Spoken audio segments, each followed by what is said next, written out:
The biomolecules are the building blocks of the cells and tissues in the body, each having very specific roles and functions. We will begin with water here. Water is typically contained within the cells, and between the cells, the tissue spaces, the blood vessels, and the lymphatic vessels within the body.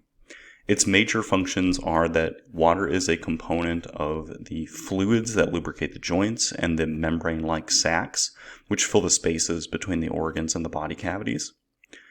Water is a component of the fluid that's called cerebrospinal fluid, which functions to cushion and support the brain and the spinal cord. Water absorbs body heat and redistributes it through the body in order to regulate body temperature. And finally, and probably what's the most important function of water in the body, is that it suspends and dissolves the chemicals that are required for the chemical reactions of living organisms. So without water, the chemical reactions that support life could not occur. Next, we will examine the carbohydrates. Carbohydrates are biomolecules that are composed of carbon, hydrogen, and oxygen, often in the ratio of CH2O. Typically, they are referred to as the saccharides, which is a word that means sugars. And there are three different forms that we will examine.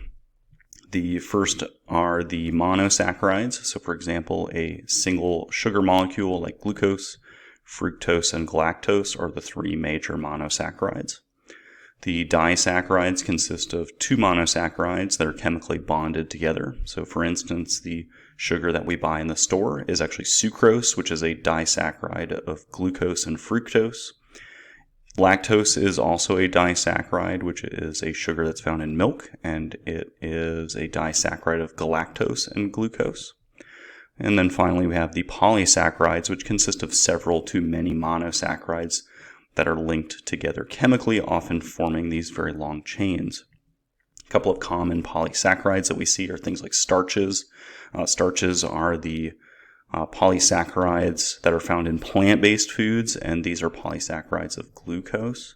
Glycogen is a polysaccharide of glucose that is made by the muscles and livers of animals, and essentially you can think of glycogen as a type of starch that's made by animals.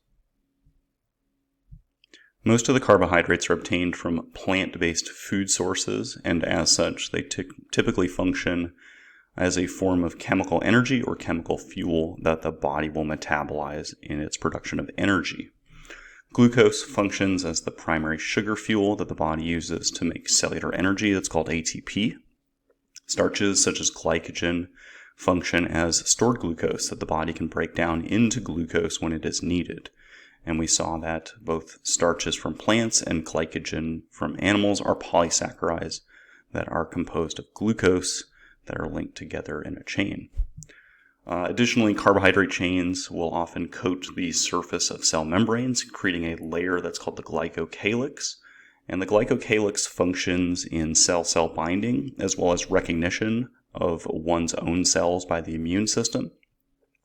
Certain cells of the immune system are sensitive to unfamiliar glycocalyx structures on cells that they don't recognize, and they will often kill cells that are found in the body that exhibit an unfamiliar glycocalyx. The lipids are the next biomolecule that we'll examine, and lipids are biomolecules that are composed of carbon and hydrogen, with those carbons and hydrogens often forming very long chains. So we're going to examine three important varieties of lipids. The first are the triglycerides, which are a common lipid that are obtained from the diet. They're often referred to as fats or oils in the diet. They consist of a glycerol molecule as the backbone, with three fatty acid chains or tails that are attached to that glycerol. Triglycerides function as a major fuel source for the body and as a stored energy source in adipose tissue. The adipose tissue also cushions and protects several soft organs, and it also acts as an insulator below the skin in order to retain body heat. Phospholipids are another important lipid that are composed of a phosphate group, a glycerol backbone to which the phosphate is attached to, and two fatty acid chains associated with that glycerol backbone.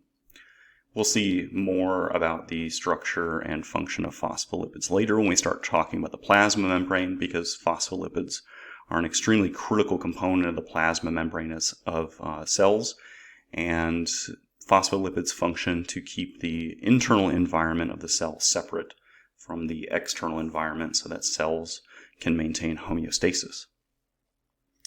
The last of the lipids that we'll examine are called steroids, and steroids are a lipid compound that are composed of cholesterol. Cholesterol is an important component of the plasma membrane. It fills a slightly different role in the plasma membrane than the phospholipids do, but cholesterol is still an important part of the plasma membrane of cells.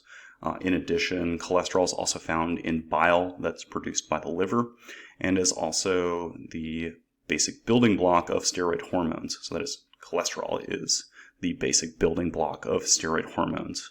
Steroid hormones like estrogen, progesterone, and testosterone are just a couple of examples here.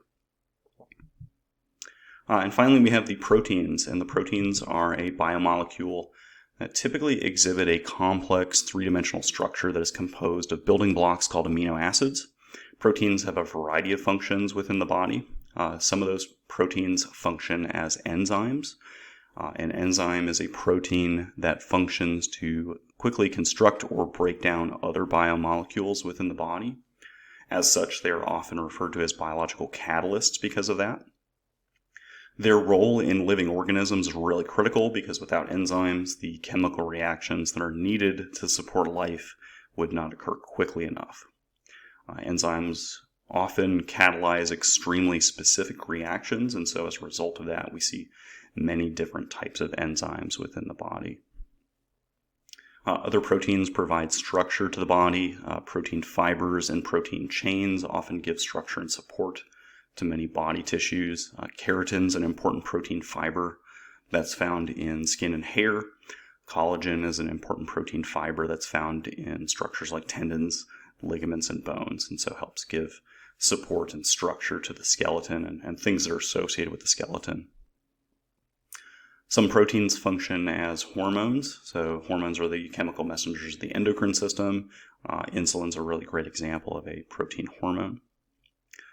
Proteins also function in transporting materials across the plasma membrane. So small protein channels that are embedded within the plasma membrane of cells will function to essentially provide a passageway for materials to get across the membrane and either enter or exit that particular cell. Additionally, proteins that are on the surface of the cell membrane or plasma membrane will function as receptors for chemical messengers. And those receptors will essentially alter what the cell is doing in response to either a neurotransmitter or a hormone that binds to it. So neurotransmitters are the chemical messengers of the nervous system, whereas hormones, as we just described a little while ago, are the chemical messengers of the endocrine system.